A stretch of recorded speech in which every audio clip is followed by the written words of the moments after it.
أشهد أن لا إله إلا الله وحده لا شريك له وأشهد أن محمدا عبده ورسوله أما بعد فأعوذ بالله من الشيطان الرجيم بسم الله الرحمن الرحيم الحمد لله رب العالمين الرحمن الرحيم مالك يوم الدين إياك نعبد وإياك نستعين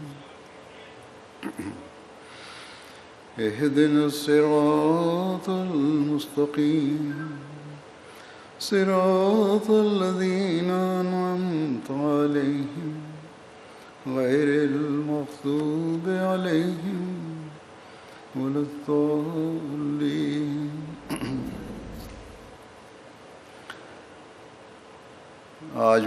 Pada hari ini, di hadapan Anda semua, saya akan menyampaikan beberapa hal berkenaan dengan para wanita, dan riwayat yang akan saya sampaikan dari itu tercermin bagaimana seorang wanita yang hakiki dari sisi agama dan kerohanian dapat diketahui bagaimana gairatnya di dalam keagamaan, dan dari itu dapat diketahui bagaimana ruh dalam mendahulukan agama di atas dunia, dan perhatian untuk memberikan tarbiyat kepada anak-anak. Banyak hal lain yang dari itu dapat diketahui bagaimana makom hakiki dari seorang wanita muslim. Kisah-kisah yang akan saya sampaikan ini dari riwayat para sahabat wanita Hadrat Rasulullah SAW, juga para wanita pada zaman Hadrat Masih Maud alaihissalam, dan para wanita Ahmadi setelah berlalu zaman Hadrat Masih Maud alaihissalam, dan juga pada masa ini. Setelah zaman Hadrat Masih Maud alaihissalam, sebelum khilafah yang kelima, yakni ada beberapa kisah pada zaman Hadrat Muslim Maud radhiyallahu anhu, dari mulai para sahabiat hingga saat ini banyak sekali kisah-kisah yang dapat diambil, sehingga kisah dalam suatu masa tidak dapat memerlukan waktu berjam-jam untuk menyampaikannya, dan berjilid-jilid buku yang dapat ditulis. Mungkin itu masih belum selesai juga. Mengumpulkan kisah-kisah yang berharga ini di dalam sejarah kita memberitahukan bahwa Islam dari sejak awal, Islam bagaimana makom para wanita. Contoh-contoh teladan-teladan ini telah menghidupkan lagi, dilontarkan keberatan bahwa Islam katanya tidak memberikan makom yang sebenarnya kepada wanita, padahal makom wanita, bagaimana pengorbanan jiwa dan harta mereka dan tarbiyat kepada anak-anak mereka yang hidup hingga saat ini, dan dengan pondasi teladan-teladan tersebut, pondasi bangunan akan terus berdiri masa yang akan datang. Itu memberikan bukti bahwa wanita memiliki satu makom yang tinggi di dalam Islam. Para sejarawan dunia mungkin mereka hanya menyimpan beberapa kisah segelintir wanita saja, namun di dalam sejarah Islam tidak hanya segelintir wanita saja, melainkan banyak sekali contoh kesalehan dari para wanita dan bagaimana pengorbanan mereka, dan itu terus berlangsung. Tanpa banyak pembukaan, saya akan sampaikan beberapa contoh kisah. Namun perlu saya sampaikan bahwa wanita mengatakan bahwa hendaknya sampaikan juga kisah-kisah para wanita. Namun, dengan hanya mendengarkan kisah ini, tidak hanya lantas terkesan untuk sementara waktu saja. Jika demikian, tidak akan ada manfaatnya. Kisah-kisah ini akan memberikan manfaat jika teladan yang mulia ini kita upayakan untuk menjadi bagian dari kehidupan kita. Jadi, simaklah dengan niatan seperti itu dan renungkanlah bagaimana standar ibadah dan ta'alluq billah untuk menegakkan itu semua. Upaya yang dilakukan oleh para wanita, yakni para sahabat. Terdapat riwayat Hadrat Abdullah bin Abbas menyebutkan berkenaan dengan ibunya Ummi Fazal bahwa begitu cintanya ibu saya kepada ibadah sehingga pada hari Senin dan Kamis beliau senantiasa berpuasa. Lalu di dalam riwayat lain dikatakan Ummul Mukminin Hadrat Maimunah binti Haris meriwayatkan bahwa suatu ketika Rasulullah SAW di kalangan jemaat muhajirin tengah membagikan harta ghanimah. Hadrat Zainab binti Jahaz mengatakan sesuatu, lalu Hadrat Rasulullah memarahinya. Kenapa kamu bicara demikian? Lalu Hadrat Rasulullah bersabda, wahai Umar, lepaskan dia, biarkan dia. yakni dia adalah orang yang takut kepada Allah Ta'ala. Di dalam riwayat lain dikatakan, seseorang bertanya, wahai Rasulullah, apa itu Allah? Rasulullah bersabda, al-khashi, yakni orang yang takut kepada Allah Ta'ala. Ada dan orang yang banyak berdoa. Al-mutadir, jadi orang yang bertadoru pada Allah Ta'ala. Itulah makom wanita tersebut tadi dari sisi rohani. Dari sisi pengorbanan harta dan jiwa dan tarbiyat kepada anak, Hadrat Muslih Ma'ud radhiyallahu anhu menceritakan berkenaan dengan ibunda Hadrat Ammar bahwa ayah beliau Yasir dan ibunda beliau Sumayyah sering dizalimi oleh orang-orang kufar. Suatu ketika kedua orang tua tadi dianiaya oleh orang kafir, Rasulullah SAW melewati mereka. Rasulullah melihat wajah mereka dan hati beliau dipenuhi dengan kedukaan yang mendalam. Beliau bersabda kepada kedua orang tua tersebut, bersabarlah, sabran ala Yasir, wa inna ma'adakumul jannah.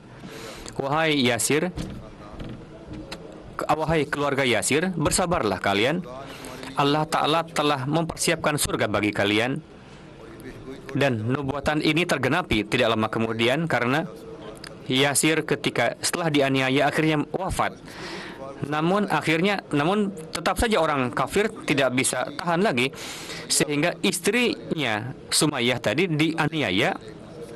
Suatu ketika Budail menusuk tombak ke paha beliau sehingga menembus perut beliau hingga akhirnya beliau menghembuskan nafas terakhir. Hadrat Ummi Syarik ketika menerima Islam, bagaimana kerabat beliau yang musyrik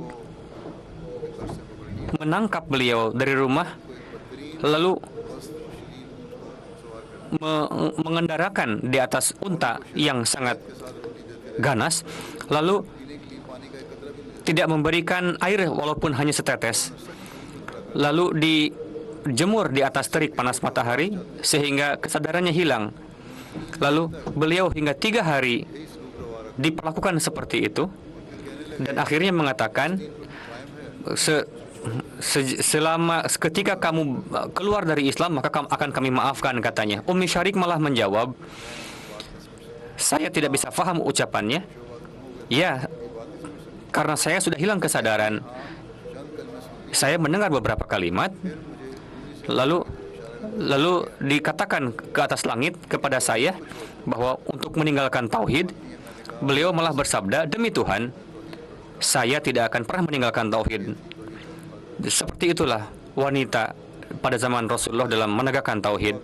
Hadrat Urwah bin Zubair meriwayatkan, 10 hari sebelum syahid, Hadrat Abdullah bin Zubair datang menemui ibunda beliau Hadrat Asma yang tengah sakit.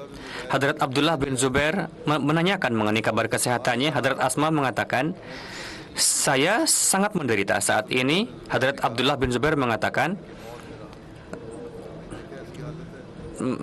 kematian sudah semakin dekat. Lalu beliau menghiburnya, inilah kematian ini, dan di dalam inilah aku akan mendapatkan kedamaian. Hadrat Asma menjawab, mungkin kamu ingin saya mati. Saya tidak akan mati sebelum saya melihat satu corak di antara dua. Jadi bagaimana keyakinan beliau iman? Yakni kamu syahid. Corak yang pertama, saya ingin melihat kamu syahid, atau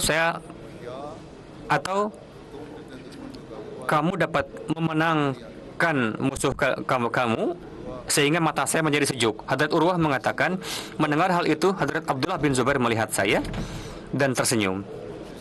Dan ketika beliau disyahidkan, maka beliau datang untuk menemui ibunda beliau. Ibunda beliau mengatakan dalam nasihat, wahai nak, dengan takutnya akan kematian tidak akan diterima jalan yang di dalamnya ada kehinaan, karena menerima pedang lebih baik daripada kehinaan. Jadi inilah bagaimana kecintaan beliau kepada pengorbanan.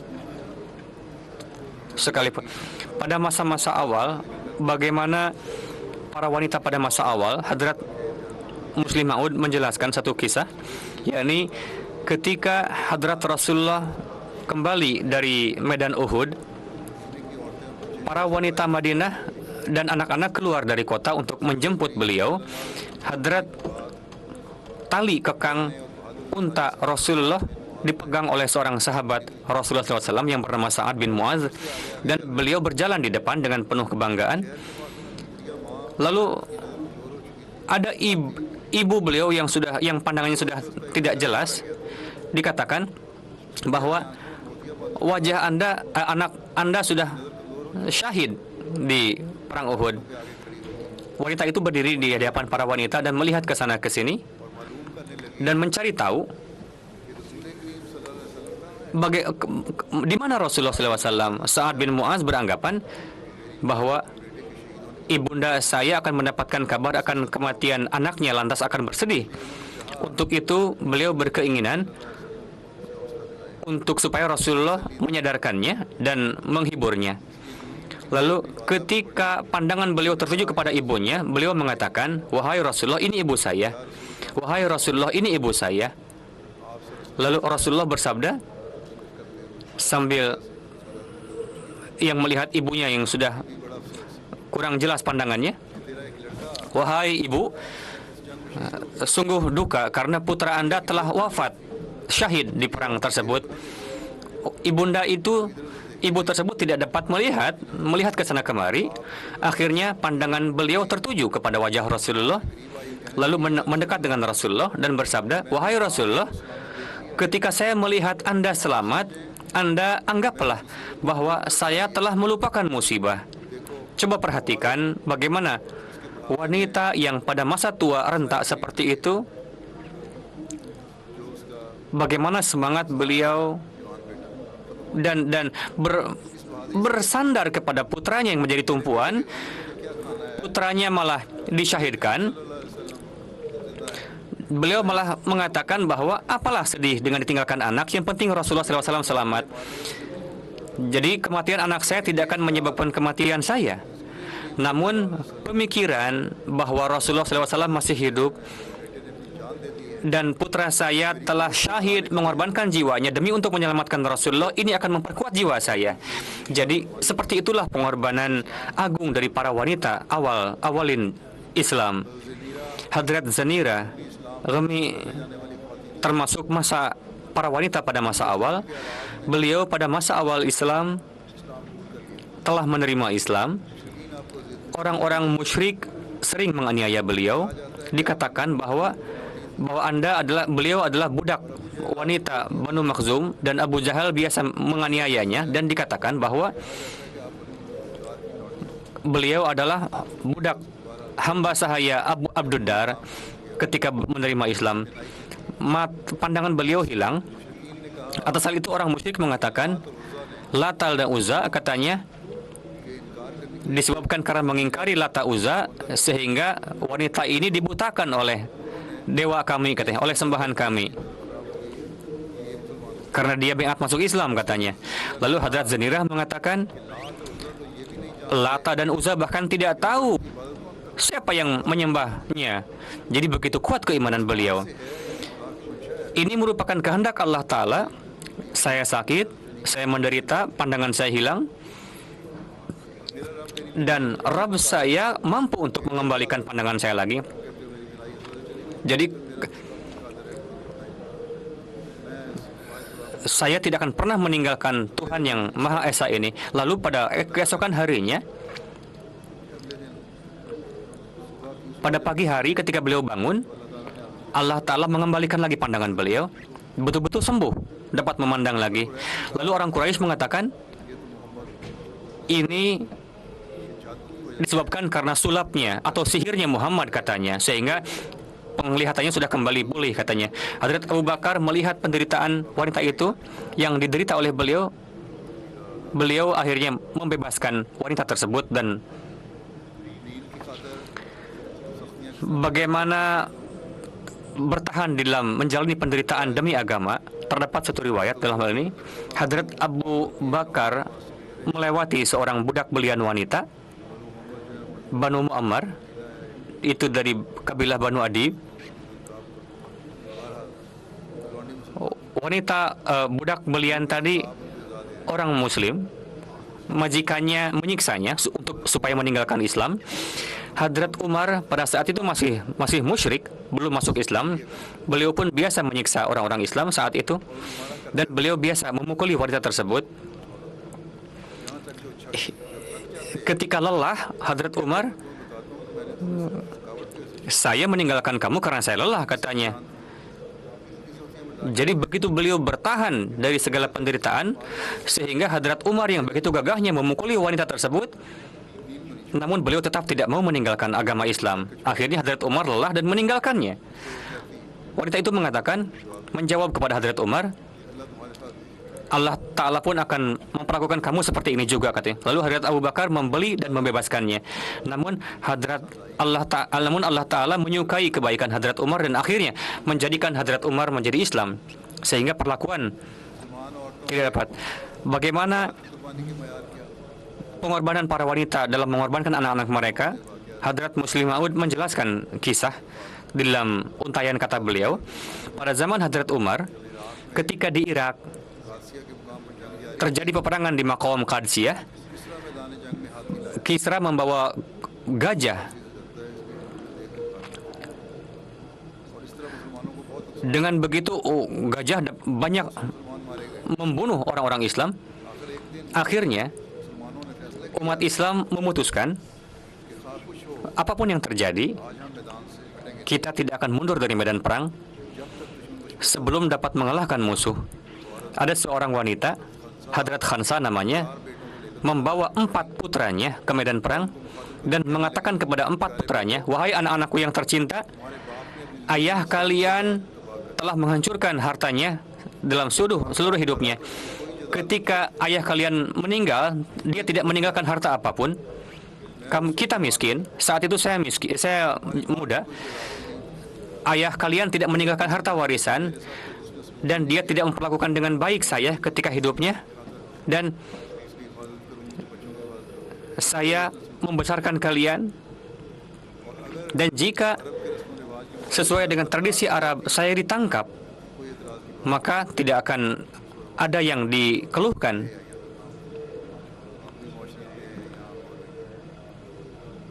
Namun seluruh umur saya melewati dengan kebaikan. Beliau mengatakan kepada para putranya, besok akan terjadi perang yang menentukan.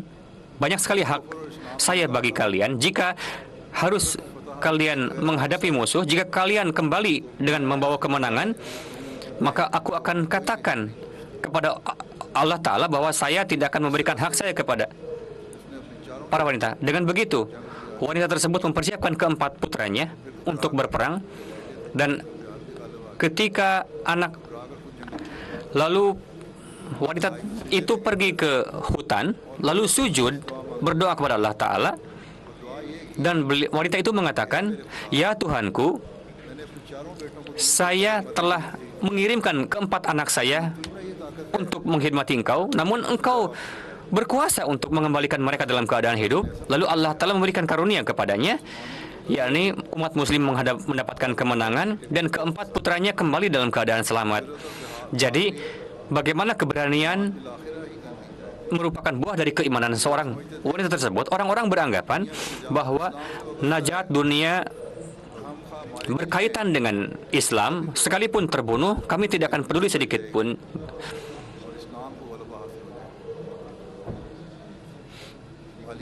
Dalam contoh pengorbanan harta, Hadrat Ibnu Abbas radhiyallahu anhu meriwayatkan bahwa Rasulullah SAW pada hari Uhud keluar dari rumah dan melakukan salat 2 rakaat.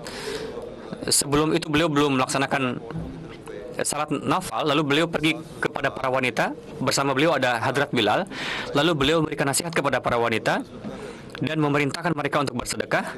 Lalu para wanita menyerahkan anting mereka, gelang mereka, apa yang mereka kenakan, dan mempersembahkan ke hadapan Rasulullah SAW untuk dana perang. Bagaimana kisah Hadrat Aisyah, bagaimana kedermawanan beliau dan kesederhanaan beliau. Hadrat Tuba meriwayatkan, saya melihat Hadrat Aisyah membagikan 70.000 dirham. Meskipun beliau memiliki banyak harta, beliau banyak sekali tambalan di dalam gaun yang beliau kenakan. Beliau tidak memperdulikan hal itu. Dalam satu riwayat, Hadrat Aisyah diriwayatkan oleh Hadrat Masih Maud alaihi salam bahwa Hadrat Aisyah radhiyallahu anha tidak mencari nafkah pada saat itu, namun Rasulullah SAW, namun kecintaan kepada Rasulullah dan karena hubungan dengan Rasulullah, para sahabat datang menemui Hadrat Aisyah untuk meminta petunjuk dan memberikan hadiah kepada Hadrat Aisyah. Namun uang yang beliau dapatkan, beliau bagikan kepada kalangan orang miskin. Terbukti dari sejarah bahwa terkadang dalam satu hari ribuan rupiah yang beliau terima dari para sahabat, namun beliau bagikan sebelum tiba sore hari uang itu, dan beliau tidak menyisakan walaupun hanya 1 sen. Ada seorang kawan wanita beliau mengatakan, Anda sedang puasa, Anda simpan saja beberapa sen untuk buka puasa Anda. Hadrat Aisyah menjawab,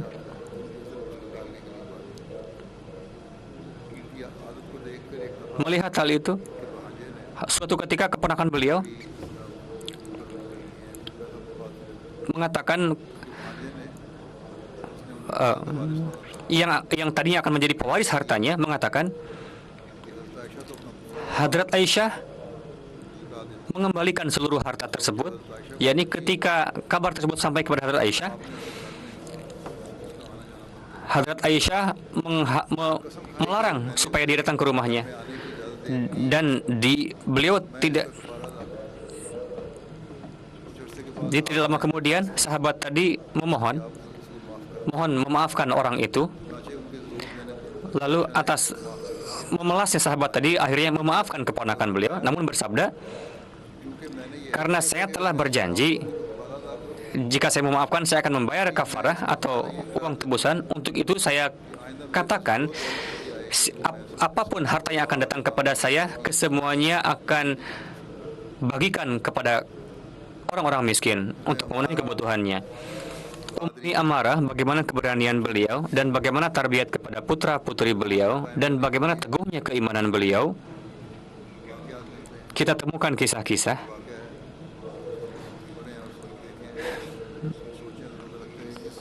bagaimana mulianya wanita tersebut. Hadrat Muslim Maud menceritakan kisah tersebut bahwa setelah tengah malam berkumpul umat Islam pada masa awal, ada paman Rasulullah Hadrat Abbas, datang juga orang-orang Madinah yang datang untuk menemui Rasulullah. Saat itu jumlah orang Muslim Madinah 70 lebih, dan ada dari kabilah Khazraj dan dari kabilah Aus juga.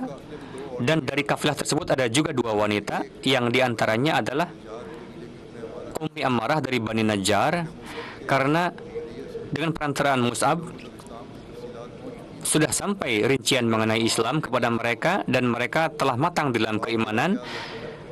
Kisah berikutnya menzahirkan bahwa orang-orang tersebut menjadi tiang bagi Islam di kemudian hari.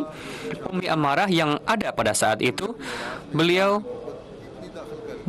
memasukkan anak-anaknya kepada Islam, sehingga putra beliau Khubayb ketika pasca kewafatan Rasulullah dipenjara oleh laskar Musailamah Al-Kadzab, Musailamah bertanya kepada putranya, apakah kamu memberikan kesaksian bahwa Muhammad Rasulullah SAW adalah Rasul Allah? Ia mengatakan ya. Lalu Musailamah bertanya lagi, apakah kamu memberikan kesaksian bahwa aku Rasul Allah? Beliau menjawab, tidak, bukan. Lalu Musailamah memerintahkan untuk memutilasi setiap anggota tubuh beliau. Lalu Musailamah bertanya lagi, apakah kamu memberikan kesaksian bahwa Muhammad adalah Rasul Allah? Khubayb mengatakan, ya. Lalu ia mengatakan, apakah aku Rasul Allah? Bukan. Lalu lengan beliau dipotong atau bagian tubuh lainnya. Lalu ditanya lagi yang lain. Lalu diperintahkan untuk memutilasi bagian tubuh yang lain, kaki dan sebagainya. Setelah dipotong setiap hari bagian tubuh beliau, lalu bertanya lagi, apakah engkau memberikan kesaksian bahwa aku Rasul Allah? Tidak. Seperti itulah akhirnya seluruh bagian tubuh beliau dipotong-potong, dan akhirnya beliau terpotong-potong tubuhnya, dan beliau tetap mengikrarkan keimanan dan akhirnya wafat menghembuskan nafas terakhir. Itulah tarbiyat yang diberikan oleh Ummi Ammarah sehingga putranya memiliki keimanan yang sangat kuat seperti itu. Ummi Ammarah sendiri bersama dengan Rasulullah ikut serta dalam berbagai peperangan.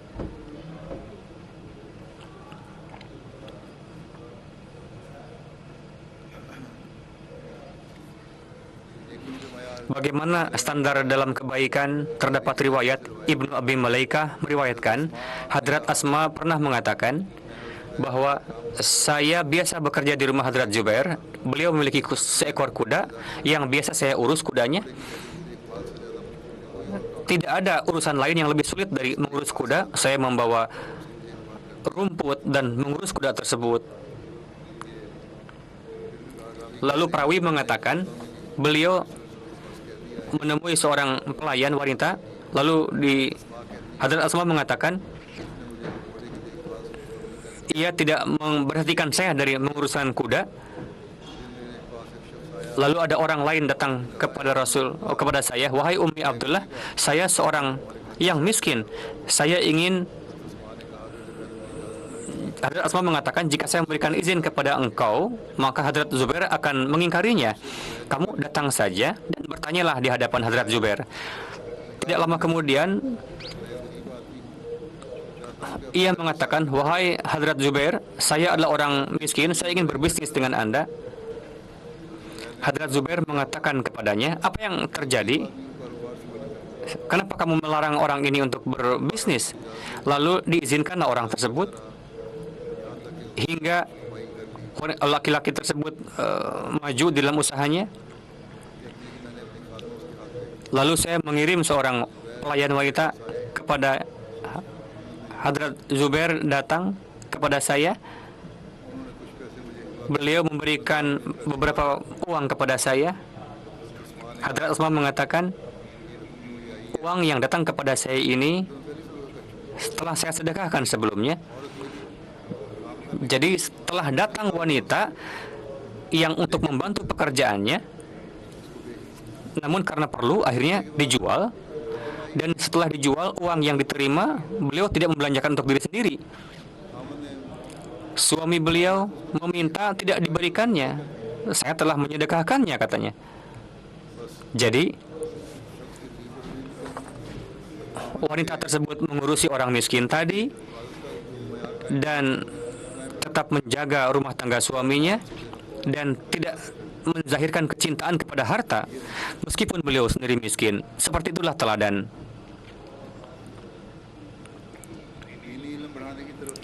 perhatian untuk meningkatkan keilmuan agama dan perhatian dalam mempelajari agama, bagaimana Hadrat Abu Sa'id Khudri meriwayatkan, para wanita bertanya kepada Rasulullah bahwa laki-laki lebih unggul dari kepada kami. Untuk itu tetapkanlah hari bagi kami. Lalu Rasulullah menetapkan beberapa hari untuk para wanita. Lalu Rasulullah mulakat dengan para wanita dan mengajarkan agama kepada para wanita. Seperti itulah semangat mereka dalam mempelajari agama.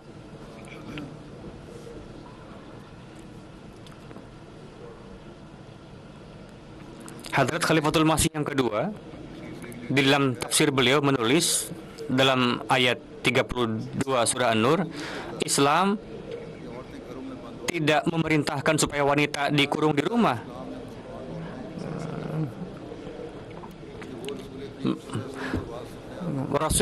Para wanita zaman Rasulullah biasa mendengarkan nasihat Rasulullah, ikut ke perang, biasa mengobati luka-luka para pejuang perang, dan biasa mempelajari keilmuan dari para laki-laki. Bahkan terbukti dari Hadrat Aisyah bahwa Hadrat Aisyah biasa menjelaskan hadis-hadis Rasulullah kepada para laki-laki dan mereka mendapatkan kebebasan untuk itu. Diperintahkan kepada mereka sementara supaya mereka menutupi kepala mereka, leher, dan aurat mereka supaya celah untuk timbulnya dosa dapat terhindarkan. Namun Islam tidak mengajarkan supaya wanita di penjara di rumah tidak mempelajari agama, tidak seperti itu, melainkan diberikan kebebasan, namun menjaga pardahnya. Di dalam hadis merupakan cara-cara Rasulullah bahwa Hadrat Rasulullah biasa mengadakan perlombaan-perlombaan di antara para sahabat, diadakan lomba dalam memanah, menaik kuda. Suatu ketika Hadrat Rasulullah pernah mengadakan perlombaan seperti itu di masjid, dan beliau bersabda kepada Aisyah, jika kamu ingin menontonnya, silahkan naik ke pundak saya.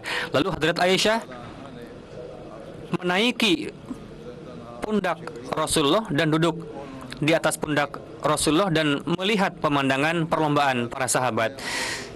Jadi dari itu contoh bagaimana Rasulullah mencintai istri beliau. Tidak hanya itu saja, banyak lagi kedalaman dari peristiwa tersebut, bahwa dari itu terbukti bahwa Islam mengajarkan para wanita untuk mengetahui dalam menggunakan senjata.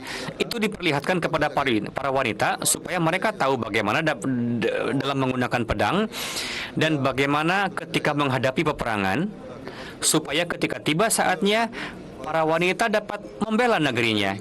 Ini merupakan pelatihan, tidak hanya menzahirkan kecintaan kepada istri saja di dalam riwayat tersebut,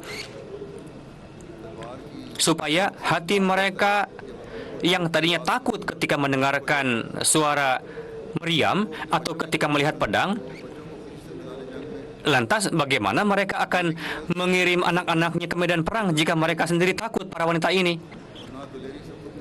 Dan para wanita tidak akan berani dalam membela agama kalau begitu, jika mereka ketakutan melihat senjata. Berkenaan dengan keberanian para wanita, dari sejarah Islam kita temukan berbagai riwayat. Para wanita melakukan tugas-tugas ketika peperangan yang mana tidak dilakukan oleh para wanita yang tidak berpardah di Eropa pada saat ini.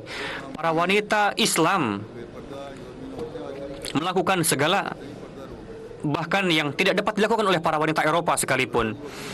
Pada zaman Hadrat Abu Bakar, Hadrat Dirar yang merupakan sahabat pemberani, beliau dipenjara oleh bangsa Romawi dan diseret sampai bermil-mil. Saudarinya Hadrat Khawla ketika mengetahui itu, Hadrat Khawla mengendarai kuda, mengikutinya dan berusaha untuk melepaskan kakaknya yang tengah diseret oleh musuh, dan berhasil. Jadi ini kisah pada zaman dulu padahal.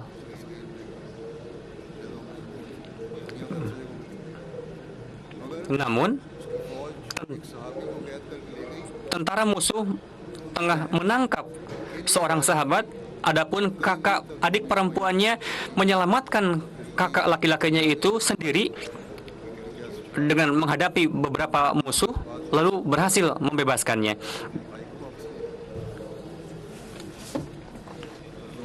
Hadrat Ummi Amarah berkenaan dengan keberanian beliau dijelaskan bahwa, dan kadang beliau ikut serta dalam beberapa peperangan. Berkenaan dengan perang Uhud, Hadrat Ummi Amarah ikut serta pada perang Uhud. Beliau berjuang dengan penuh keberanian. Selama umat Islam mendapatkan kemenangan, beliau biasa membawa air dan memberikan minum kepada para sahabat. Ketika umat Islam terhimpit, beliau memberikan minum kepada para sahabat. Namun ketika mendapatkan kekalahan karena kekeliruan segelintir para sahabat, lalu beliau pergi menghadap Rasulullah. Wanita itu datang kepada Rasulullah yang saat itu merupakan tempat yang paling genting. Rasulullah sendiri bersabda bahwa pada perang Uhud saya melihat beliau di kiri dan di kanan saya. Ibni Qamiyah datang dengan cepatnya ke hadapan Rasulullah. Hadrat Ummi Amarah menahannya sehingga terluka pada bagian pundak. Namun karena mengenakan pakaian besi, Ummi Amarah terluka. Jadi inilah teladan para sahabat wanita pada zaman Rasulullah. Bagaimana wanita pada zaman Hadrat Masih Maud alaihi salam. Hadrat Ammajan, istri Hadrat Masih Maud alaihi salam, saya akan sampaikan mengenai beliau. Hadrat Mirza Bashir Ahmad mengatakan, zaman itu adalah zaman Hadrat Masih Maud alaihi salam, bukan zaman perang seperti zaman Rasulullah. Merupakan zaman yang menuntut pengorbanan harta.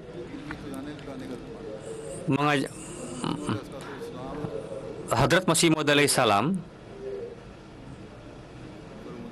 dari sabda-sabda Hadrat Masih Maud alaihi salam, dari buku-buku, dari literatur beliau,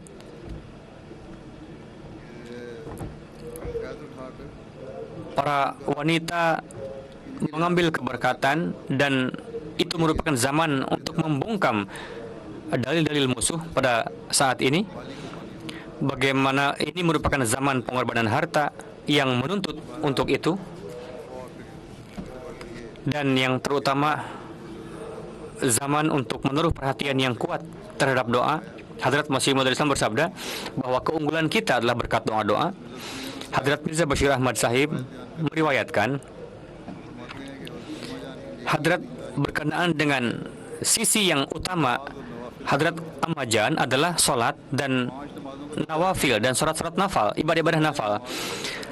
Hadrat Ammajan biasa melaksanakan salat tahajud dan salat duha, dan beliau melakukan ibadah tersebut dengan penuh antusias sehingga orang yang menyaksikannya betul-betul tersentuh.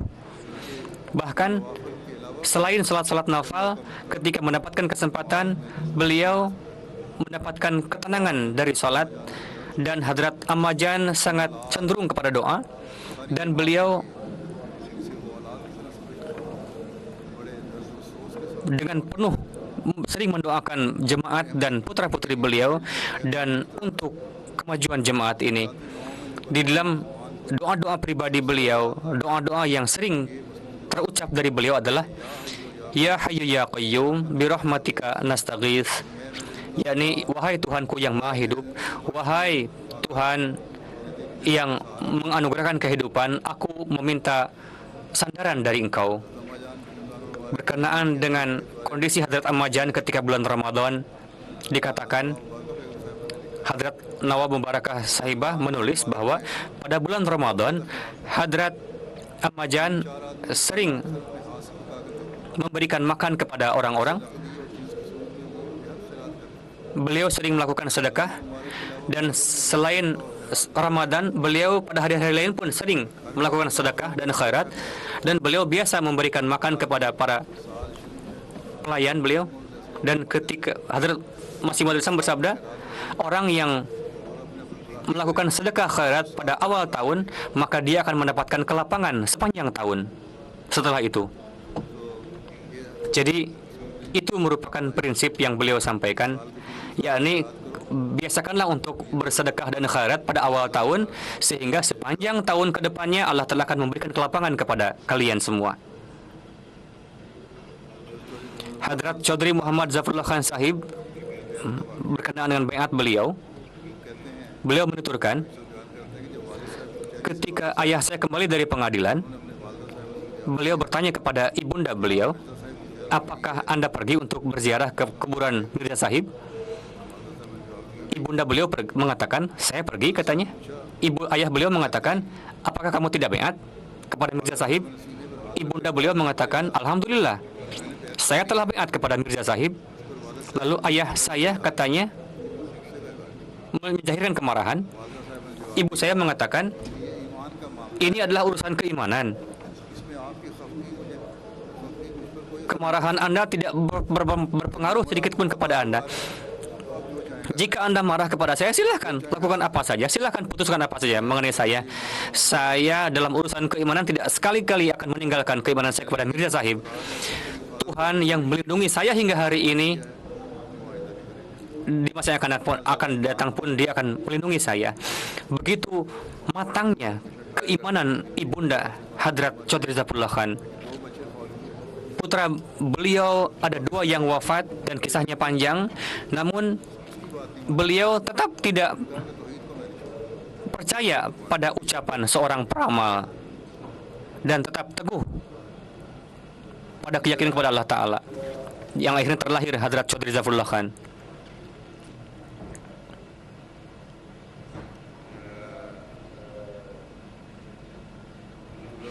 Amatullah Bashir Sahibah berkenaan dengan ibunda beliau Fakhrunisa Sahibah, bahwa almarhumah Fakhrunisa adalah orang yang termasuk orang yang terkemuka di Hyderabad. Almarhumah sering mengatakan bahwa untuk membahagiakan suami saya, atau saya tidaklah baiat untuk membahagiakan suami saya, melainkan saya baiat atas dasar keyakinan yang betul-betul dalam terhadap jemaat Ahmadiyah. Ketika suami saya datang menabligi saya, beliau mengatakan, saya tidak banyak ilmu, untuk itu saya ingin supaya Allah Ta'ala meyakinkan saya dengan dukungan samawi, supaya yakin dengan kebenaran jemaat Ahmadiyah. Lalu setelah berdoa beberapa tahun, suatu ketika beliau melihat mimpi, di halaman rumah ada secari kertas datang dalam jumlah banyak, dan ketika saya angkat satu kertasnya, tertulis Mirza Ghulam Ahmad Qadiani di antara ribuan kertas itu. Setelah ru'yah tersebut, saya menjadi tenang, dan dengan hati yang tulus pada tahun 900 saya baiat. Karena almarhumah tidak memiliki saudara, untuk itu ayah beliau mengurus beliau di rumah, dan setelah baiat ayah beliau memusuhi beliau, namun almarhumah tetap teguh di dalam keimanannya dan tetap tidak meninggalkan untuk berkata jujur. Akhirnya ketika ayah beliau wafat, beliau, ibunda beliau, saudari-saudari beliau, dan adik-adik beliau baiat masuk jemaat Ahmadiyah ketika melihat teladan almarhumah. Jadi teladan yang baik pun merupakan sarana tabligh yang luar biasa di dalam pertabligan. Muhtaramah Amir Bibi Sahibah yang merupakan istri dari Khairuddin Sahib, putra beliau Maulana Qamaruddin Sahib menuturkan, di kampung banyak sekali para wanita Ahmadi membaca, dan beliau memiliki kecenderungan dalam ibadah. Pada hari Jumat beliau biasa pergi ke Qadian untuk salat Jumat. Begitupun wanita-wanita lain. Suatu ketika beliau bertanya kepada Hazrat Masih Maud alaihi salam untuk berkenaan dengan salat. Ketika tiba waktu makan, Lalu misalnya ketika waktu salat datang suami, datang anak, bagaimana caranya untuk menghormati suami? Rasulullah Hadrat Masih Maud bersabda, kalau begitu biasakanlah untuk memasak sebelum maghrib. Hadrat Masih Maud Islam bersabda itu dengan penuh penekanan berkenaan dengan pentingnya salat. Jangan sampai beralasan karena mengerjakan pekerjaan rumah, memasak itu ini. Ibunda saya adalah orang yang dawam saum dan salat dan dawam salat tahajud. Beliau memiliki banyak sekali akhlak mulia, kebaikan dan kesucian beliau menyebabkan banyak sekali para wanita memohon doa kepada beliau. Hadrat Sayyidah Maryam Munisa Sahibah yang dikenal dengan Ummi Tahir, ibunda Hadrat Mirza Tahir Ahmad,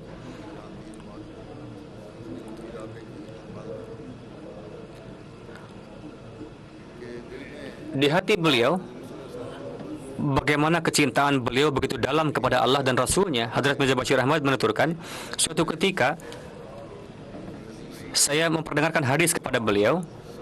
Suatu ketika Rasulullah SAW, ada seorang sahabat bertanya kepada Rasulullah berkenaan dengan kiamat. Lalu Rasulullah menjawab, kamu bertanya mengenai kiamat, apakah kamu sudah melakukan persiapan untuk itu?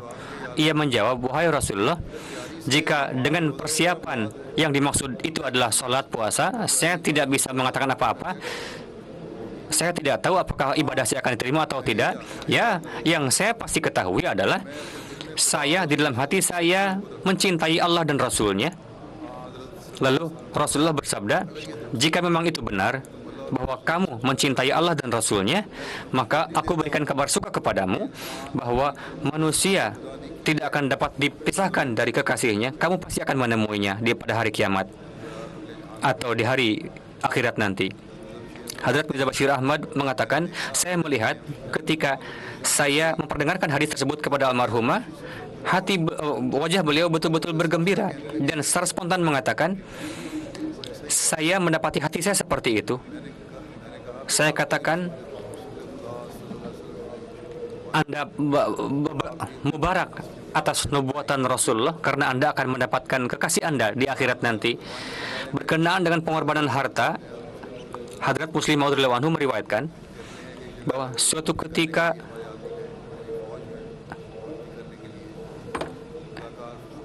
ada seorang sukarelawan yang pergi bersama dengan para tentara lainnya,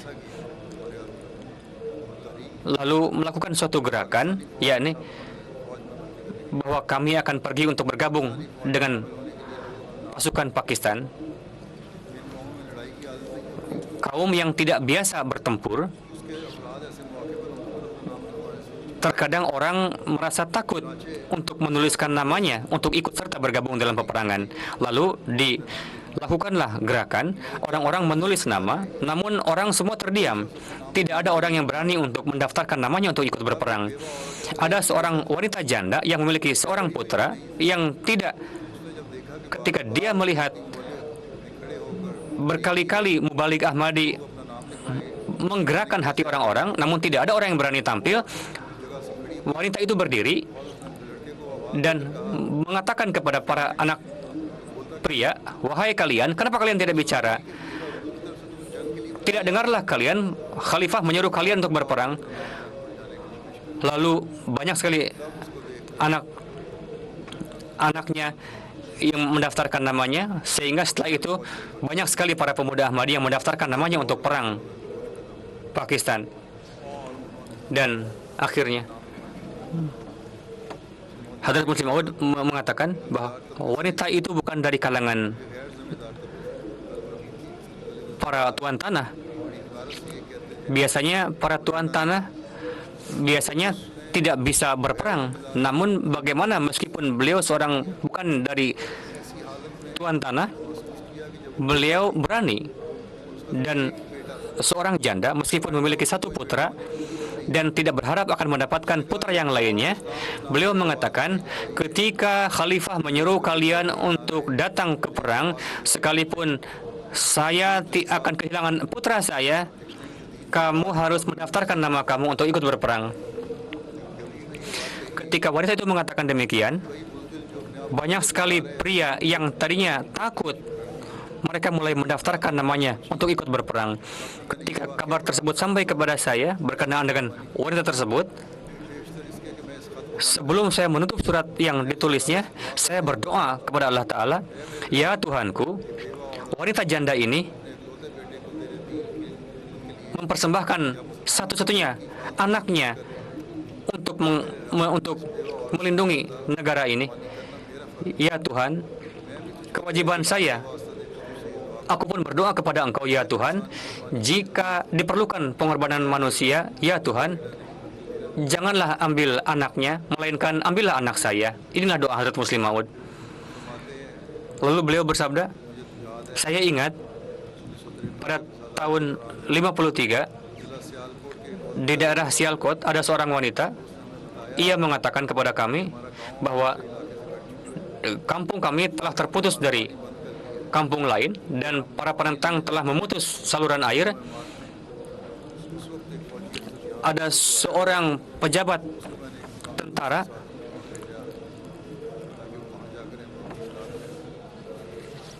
Hadrat Muslim Maud mengatakan, coba lihat begitu beraninya, di mana ketika seorang pria tidak bisa melangkah, saat itu ada seorang wanita yang mempersembahkan dirinya.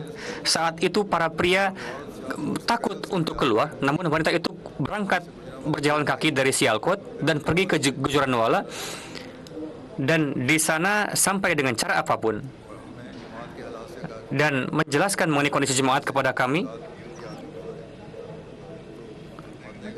Beliau bersabda, coba lihat dengan karunia Allah Ta'ala, para wanita kita bahkan lebih berani daripada pria.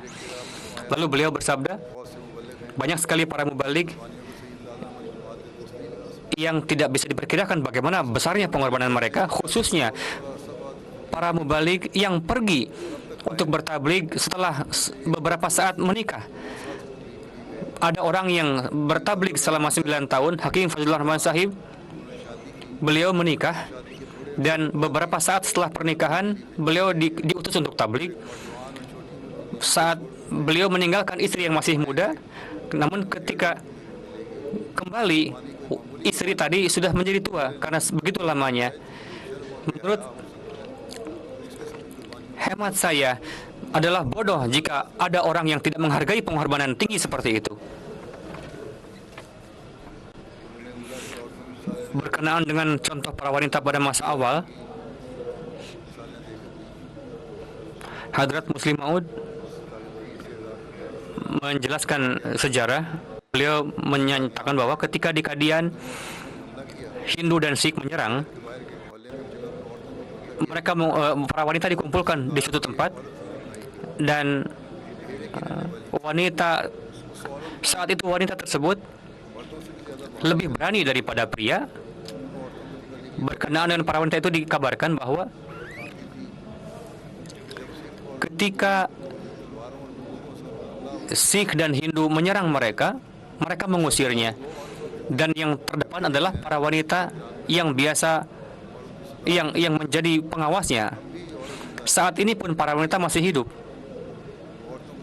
Mereka mengajarkan para wanita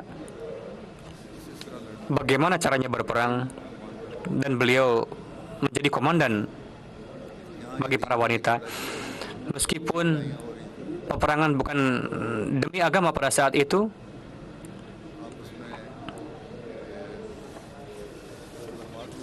itu merupakan pertempuran karena kesalahpahaman antar kaum.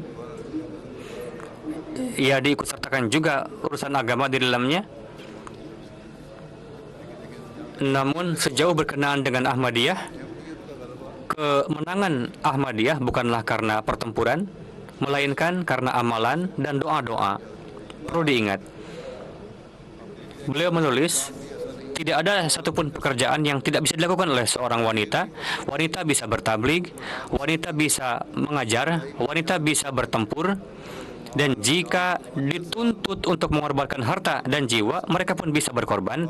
Dan terkadang para wanita bisa mengambil pekerjaan dari pria. Terkadang laki-laki memperlihatkan kelemahan, pada saat itu wanita pemberani dapat menampilkan keberanian. Seperti contoh wanita tadi yang mengatakan kepada putranya untuk berani.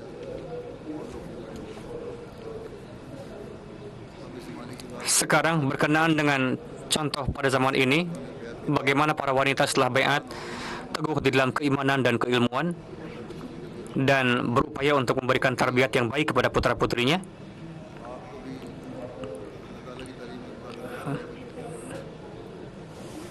Di Kyrgyzstan, Nasional Presiden menulis, Azizah Mukashif Sahibah, beliau baiat pada tahun 2019. Beliau berasal dari keluarga muslim, namun setelah baiat masuk jemaat, beliau beriradah untuk mempelajari Al-Quran dan lebih kurang 5-6 bulan mempelajari Al-Quran, baca Al-Quran, lalu mulai mempelajari terjemahannya. Setelah itu, beliau mulai mempelajari Al-Quran dan membaca Al-Quran dengan suara yang indah. Lalu beliau pun menekankan putra-putrinya untuk mempelajari Al-Quran dan menekankan para lajnah lainnya untuk mempelajari Al-Quran, dan beliau memberikan waktu kepada para anggota wanita untuk mengajar Al-Quran kepada mereka. Jika ada niat untuk mendahulukan agama di atas dunia, maka Allah Ta'ala akan membukakan jalannya meskipun mereka jauh di sana. Ada seorang dokter menulis, ketika saya datang di London, saya menghadapi ujian untuk kelulusan sebagai dokter. Saat itu ujian sangat sulit dan sulit untuk lulus. Alhasil, soal pertama adalah esai. Alhamdulillah lulus. Lalu ketika ujian praktek, harus mengecek pasien, harus itu dan ini. Lalu beberapa hari sebelum ujian datang telepon, apa pakaian yang kamu pakai ketika ujian? Saya heran dengan pertanyaan ini. Orang itu bertanya, apakah kamu akan mengisi ujian ini dengan mengenakan burkah, pakaian kamu sebagai muslim? Ya.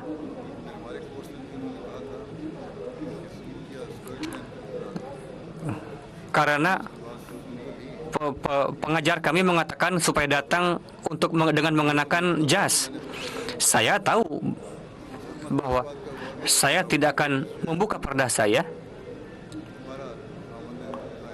sehingga tidak bisa mengisi ujian. Namun suami beliau menghibur beliau, tidak apa-apa.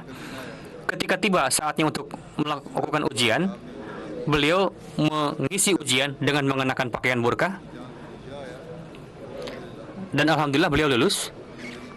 Dan kawan saya tidak dapat lulus, yang tadinya menganggap dirinya sebagai model. Saya yakin hingga hari ini bahwa di dalam ujian saya yang tadinya saya tidak dapat lulus dengan usaha saya, namun Allah Ta'ala memberitahukan kepada saya bahwa jika kamu mendahulukan agama di atas dunia, maka aku akan bantu kamu. Lalu sebagai berkat dari mengenakan burkah dan pardah, sehingga Allah Ta'ala memberikan keberhasilan kepada saya dalam setiap langkahnya. Jadi ada sebagian wanita yang berpikiran bahwa mereka tidak mendapatkan haknya karena mengenakan pardah atau burkah. Padahal jika terpaksa harus menerima kerugian demi untuk mengenakan pardah, mereka yang berani akan siap menghadapinya. Ada seorang wanita di Norway mengatakan, dan saya telah membooking tiket katanya untuk hadir di jalsa, namun atasan saya tidak memberikan cuti. Saya beriradah untuk mendahulukan agama di atas dunia. Saya pasti akan pergi ke jalsa UK sekalipun saya harus meninggalkan pekerjaan katanya. Lalu saya mengatakan kepada atasan saya, jika Anda tidak mau memberikan cuti, ya tidak apa-apa. 2-3 hari kemudian, karunia Allah Ta'ala, orang atasan saya yang telah memarahi saya, ia memberikan cuti kepada saya, bahkan bertanya kepada saya, mau pergi kemana katanya. Kemana kamu pergi sehingga meninggalkan pekerjaan? Saya menjawab, saya dari Jemaat Ahmadiyah, saya akan pergi ke UK untuk menghadiri jalsah. Bosnya itu terkesan ketika saya pulang dari jalsah, katanya, ia menzahirkan untuk melihat masjid. Sebelumnya dia sudah masuk Islam. Namun, setelah melihat masjid, ia berkeinginan untuk baiat masuk jemaat. Saya katakan, Anda berdoa dulu. Silakan. Beliau mengatakan, saya tidak mendapatkan ketenteraman yang lebih dari tempat ini, katanya. Akhirnya gurunya, bosnya itu malah baiat setelah itu. Jadi inilah teladan dalam mendahulukan agama di atas dunia. Tidak hanya dapat melembutkan hati, bahkan memberikan kesempatan kepada orang lain untuk mendapatkan hidayah. Amir Sahib di Bukit Kalimanjaro ada seorang jemaat namanya Mesem. Di sana ada seorang lajnah yang usianya 73 yang sudah rentak. Ketika mulakat selalu bertanya, bagaimana kondisi khalifah, katanya. Lalu beliau mendoakan khalifah, wanita tua itu, karena ia sering sakit, sehingga wanita tua itu mengatakan, berobatlah kepada seorang pendeta ini, katanya. Namun wanita ini selalu mengatakan kepada penduduk di sana yang notabene Kristen, menablikan tauhid kepada mereka yang telah diajarkan kepada beliau, dan beliau senantiasa mendahulukan agama di atas dunia. Dan dalam setiap bulan beliau selalu membelanjakan harta di jalan Allah Ta'ala.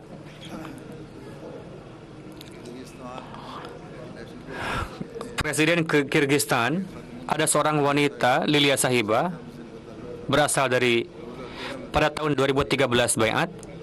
Sebelum baiat, beliau tidak bisa mengenakan hijab. Namun setelah beliau beriradah untuk baiat masuk Islam, beliau mulai mengenakan hijab.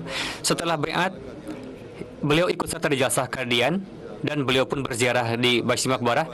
Ketika disampaikan mengenai al-wasiat, saat itu juga beliau berniat untuk ikut wasiat. Lalu setelah kembali dari jalsah, beliau mulai menelaah buku al-wasiat dan mengisi formulir al-wasiat.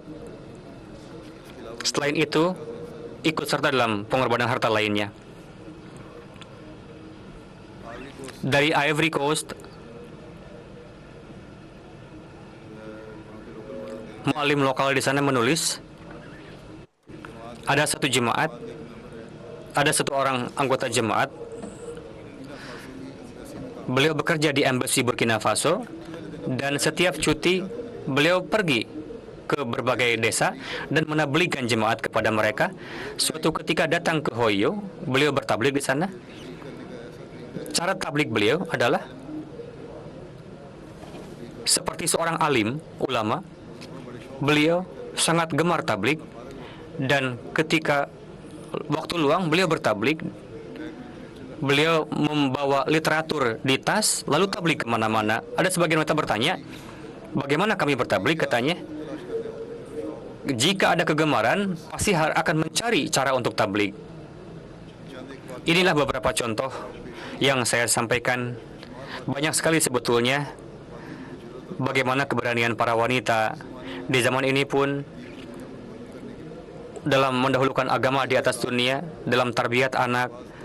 Banyak sekali kisah-kisah yang segar yang sering saya sampaikan.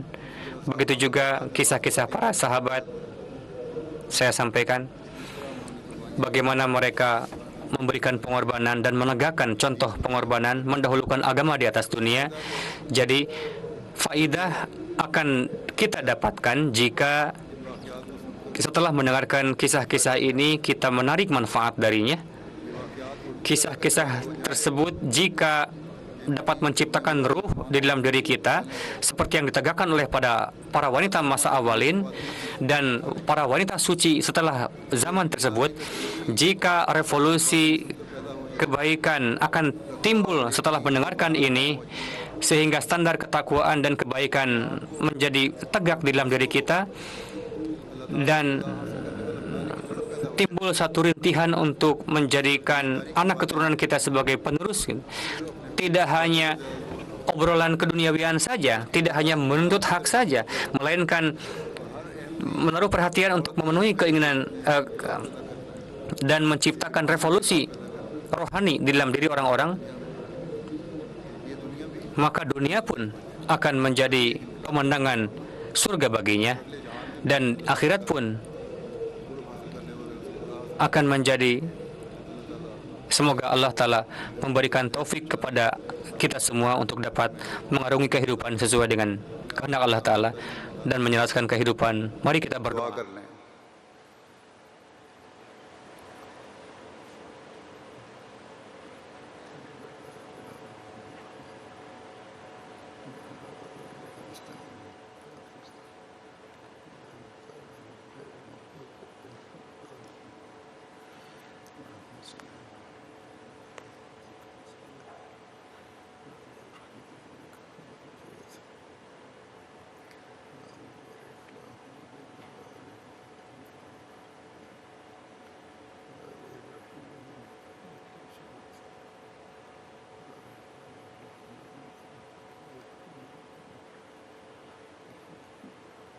आमीन।